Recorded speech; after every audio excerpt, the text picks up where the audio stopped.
현재 밀양 사건의 가해자에 대한 폭로가 연일 이어지고 있다. 그 당시 여중생의 아버지와 경찰관들의 만행도 만만치 않았다.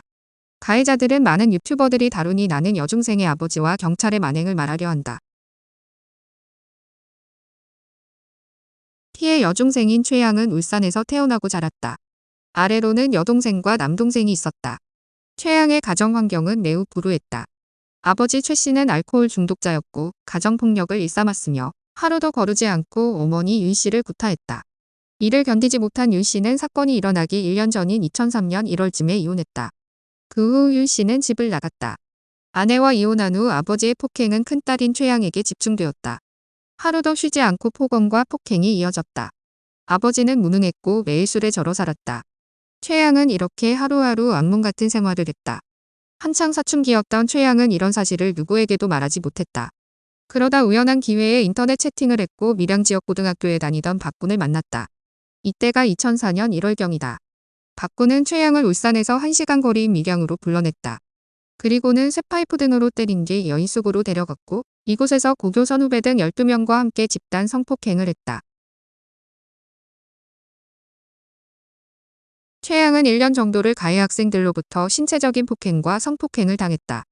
밖에서는 가해 학생들에게 집에서는 아버지의 폭행에 시달렸다. 그렇다고 이런 아버지에게 피해 사실을 말할 수는 없었다. 자신의 수치가 세상에 알려지는 것도 두려웠다. 때문에 그냥 혼자 끙끙 앓고 있었다. 최양은 우연히 이모인 윤 씨를 만났고 윤 씨에게 모든 것을 털어놓았다. 이모 윤 씨는 정양의 어머니에게 이 사실을 알렸다.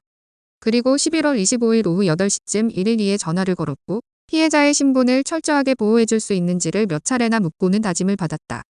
신고를 받고 출동한 울산 남부경찰서 형사도 비공개를 약속했다.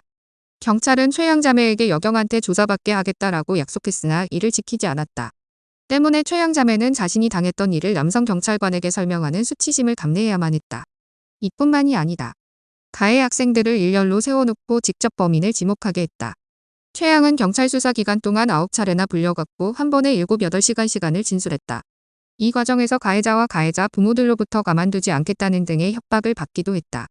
울산 남부경찰서의 김 형사는 수사 과정 중 피해자들에게 내가 밀양이 고향인데 밀양물 다 흐려놓았다. 니네들이 꼬리치며 좋아서 찾아간 것이 아니냐. 내 딸이 너희처럼 될까 겁난다 등의 말을 하였고 피해자를 피의자와 직접 대질시켜 범인을 지목하게 하였다. 또한 모 형사는 피해자의 실명 등을 보도자료를 통해 언론에 공개하였다. 사건 담당 경찰관들은 또 노래방에 가서 도우미를 불러놓고는 피해 여중생의 실명을 거론하며 누구와 닮았네, 밥맛 떨어진다 등의 폭언을 했다. 동석했던 도우미가 이런 사실을 최양 가족에게 알리면서 경찰은 비난을 받았다. 2004년 12월 13일 울산경찰청은 성폭행 사건의 수사를 지휘한 울산 남부경찰서 하XX 형사과장과 형사과 강력팀 송팀장을 다른 부서로 정보 조치하고 피해 여중생에게 밀양물 다 흐렸다고 폭언한 울산 남부경찰서 김 경장에 대해서는 대기 발령과 함께 12월 16일 징계위원회에 회부키로 하였다. 당시 경찰의 비인권적인 수사가 문제되면서 8명의 경찰관이 징계를 받았지만 1년 후에는 모두 복직했다. 시민단체와 여성단체 등이 반발했고 경찰은 강력계 수사팀을 전원 해체하고 여경을 포함한 새로운 수사팀을 편성했다. 하지만 여론이 들끓자 검찰이 개입해 특별수사반을 구성해서 수사하기에 이른다. 최양은 한 달 정도 정신과 치료를 받은 후 퇴원했다. 하지만 짧은 기간 동안의 치료로 해결될 문제가 아니었다. 최양은 지하철에 뛰어들겠다고 하는 등 자살 시도를 빈번하게 벌였다. 그러자 극단적인 행동을 염려한 가족 등이 폐쇄 병동에 강제 입원시켰다. 이런 와중에 아버지와 고모 그리고 고모부가 최양을 찾아갔다. 이들은 최양에게 피해자들과 합의할 것을 강권했다. 피해자 가족들이 최 씨를 찾아가 합의 조건으로 돈을 제시했기 때문이다. 최양도 외부와 단절된 병원에서 벗어나고 싶은 욕구가 있었다.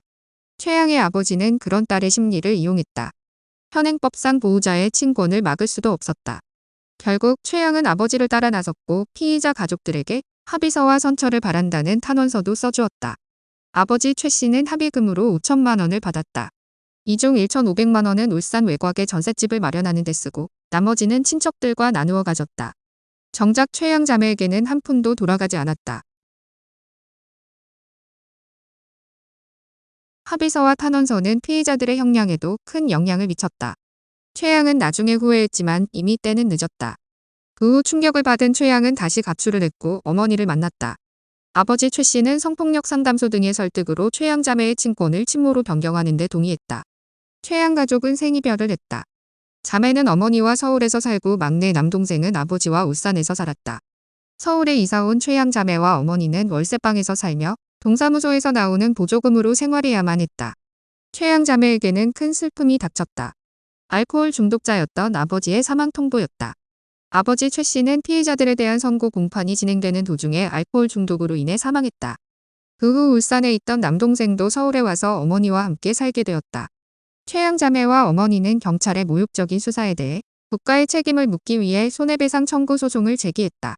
2007년 3월 18일 서울고등법원 민사 26부는 최양 자매에게 각각 3천만 원과 1천만 원, 어머니에게 1천만 원을 배상할 것을 판결했다.